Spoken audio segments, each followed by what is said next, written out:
Love English podcast. Hello, everyone, and welcome back to Love English Podcast. You are listening with me, Emma.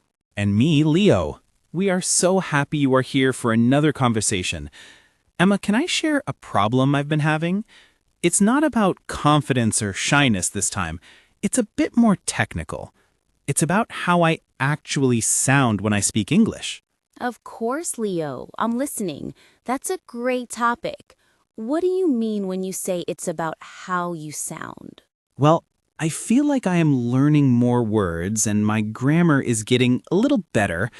I can form sentences in my head, but when I listen to a recording of myself, my English sounds flat. It sounds robotic. I sound like a computer reading a textbook from 20 years ago. It doesn't have any music to it. When I listen to you or other native speakers, your English flows. It has a rhythm, a melody. It goes up and down. My English has no melody. It's just a straight, boring line.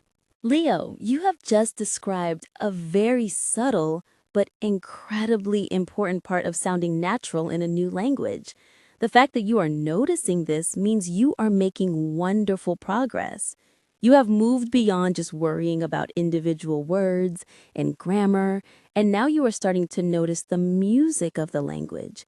This is a huge step forward, and the problem you're describing has a very powerful and, I think, very fun solution. It does? I would love to hear it. I really want my English to have more music. I want it to sound more alive. The solution is a specific exercise, a technique called the shadowing technique. Shadowing? Like a shadow that follows you? What is that? It sounds a bit mysterious and advanced. Is it for beginners? It's not mysterious at all, and it is perfect for beginners if you do it correctly. It's actually very simple. Shadowing is the act of listening to a native speaker and saying what they are saying at almost the exact same time, like you are their vocal shadow. It's like a mirror for your voice. You are trying to copy them as closely as possible, not just the words, but everything. So I just listen and talk at the same time? That sounds incredibly difficult. My brain feels confused just thinking about it. How can I possibly listen and talk at once? It can be difficult at first, which is why there are different levels to practice. But before we talk about how to do it, let's talk more deeply about why it is so powerful. Why does this simple exercise fix the problem of sounding robotic? What is it actually training in our brains and our mouths? Yes, please explain. I need to understand the benefits before I try something that sounds so challenging.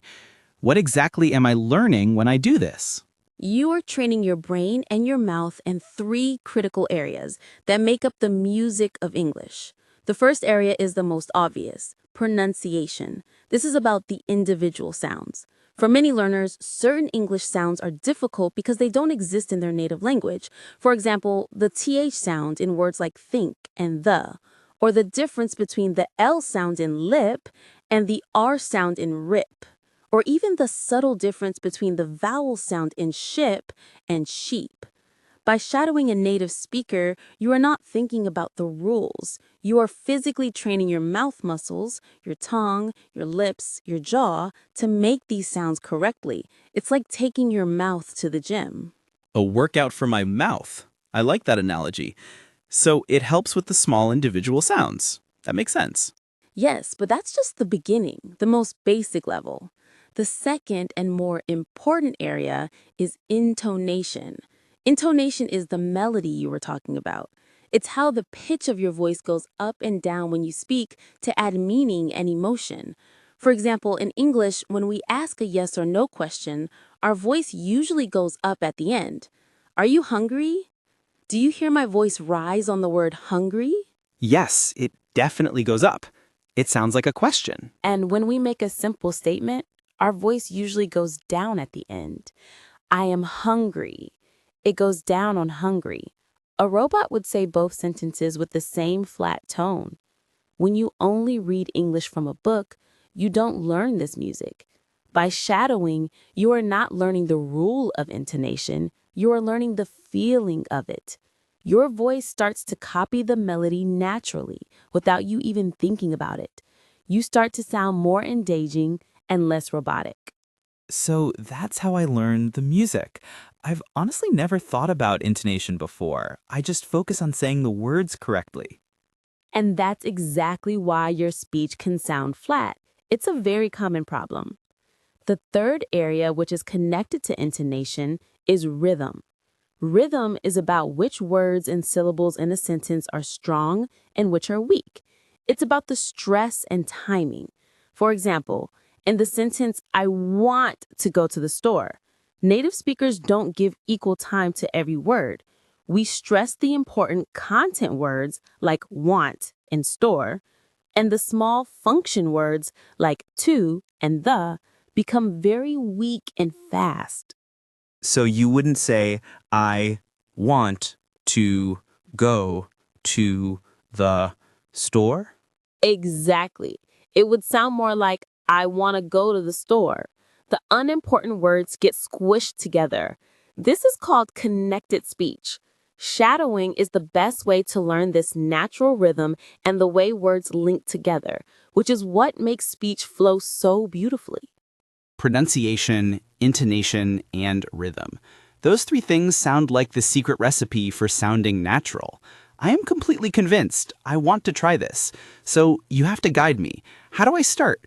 What is the very first step for a complete beginner? I'm so glad you're excited. The very first step, and it is the most important one, is to choose the right material. If you choose the wrong material, you will fail, and you will think the technique is bad, but it was the material that was wrong. You cannot shadow a fast-talking action movie or a complex news report. You will get frustrated and quit in 30 seconds. So what is the right material? For a beginner, the perfect material is slow, clear, not too long, and you should have a transcript, which is the written version of the audio. The speaker should have a clear voice. It sounds like you are describing an episode of our podcast, Love English Podcast. You read my mind. Our podcast is an ideal tool for this because we speak clearly and at a reasonable pace for learners. The topics are simple and a transcript is available. Audiobooks for children are also fantastic, as are lessons from YouTube channels aimed at English learners. The key is that the audio must be comprehensible and clear. Okay, so I have my audio clip. Let's say it's the introduction to this very episode. I have the audio and the transcript. What do I do now? Now you start with level 1 of shadowing, which is often called listen and repeat. This is your warm-up. You should not skip this step. You play one short sentence of the audio, and then you press pause. Then you look at the transcript if you need to, and you repeat the sentence out loud. Let's try it right now. I will say a sentence, and I want you to repeat it. Ready? Okay, I'm a little nervous, but ready. The sentence is, hello and welcome back to the show. Hello and welcome back to the show. That was very good and clear. Now let's focus on the music. I will say it again, and I want you to notice how I link the words. Welcome back sounds like one word. Back to also connects. It sounds like welcome back to the show. And my voice goes down at the end on show. Try it again and try to make it sound like one smooth phrase, not separate words. Welcome back to the show. Yes. Do you feel the difference? It flows more. That is the beginning of active practice. You do this with 5 or 10 sentences. Listen, pause, repeat. Really focus on copying the melody. This is the first and most important step to get your mouth and ears ready. Okay, I can definitely do that. It's simple and clear. What is the next level, the real shadowing? Yes, this is level 2 or real-time shadowing. After you are comfortable with listen and repeat, you can try this. You play the audio, and after the speaker starts, you begin speaking at the same time, trying to stay just 1 or 2 words behind them. Or, if you are feeling very brave, at the exact same time. It is very important that you lower the volume of the audio so you can hear your own voice clearly. This is the part that scares me. What if I don't understand every word they are saying? What if I get lost? That is a brilliant question, and this is the secret to the technique. For this exercise, it does not matter if you understand 100% of the words. I repeat, it does not matter. You are not practicing your comprehension. You are practicing the physical act of speaking. You are training your mouth to make the sounds, your voice to copy the melody, and your speech to find the rhythm. You're just matching the sounds, like you're humming along to a song in a language you don't know. So I should turn off the part of my brain that is trying to understand and just focus on making the same noises? Exactly. It's a purely physical exercise. At the beginning, you might only be able to do it for 15 seconds before you get lost and have to stop. That's a victory. The next day, you try for 20 seconds. This is a high-intensity workout, so you only need to do it for 5 minutes a day to see amazing results. This is a whole new way of practicing. But I have another practical question. I live in a small apartment with my family. I feel so silly and embarrassed talking out loud to myself. What can I do about that feeling? That is the biggest barrier for most people. You have to change your mindset. This is not talking to yourself. This is a private training session. It's a workout. When you do exercises at home in your room, you're not embarrassed, right? It's the same thing. Find a private space like your bedroom, your bathroom, or even in your car. Close the door and remind yourself you are doing one of the most effective exercises possible to reach your English goals. Be proud of your effort. Don't be embarrassed by it. Okay, it's a workout, not a conversation. I will try to remember that. So the complete plan is choose a short, clear audio clip with a transcript, practice it first with listen and repeat, then try to do real-time shadowing for just a few minutes every day. That is the perfect plan. Start with just 5 minutes a day. You can use the introduction to every one of our podcast episodes as your daily workout. It's a simple, effective habit to build. I'm going to do that, starting today. I am excited to see if I can make my English have more music and flow.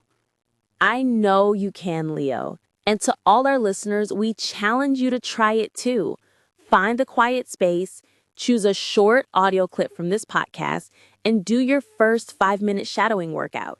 It might feel strange at first, but it is one of the fastest ways to improve your fluency and sound more natural than ever before. Thanks for listening to Love English Podcast. Remember, every minute you spend learning English is an investment in your future. Keep learning and see you in the next episode.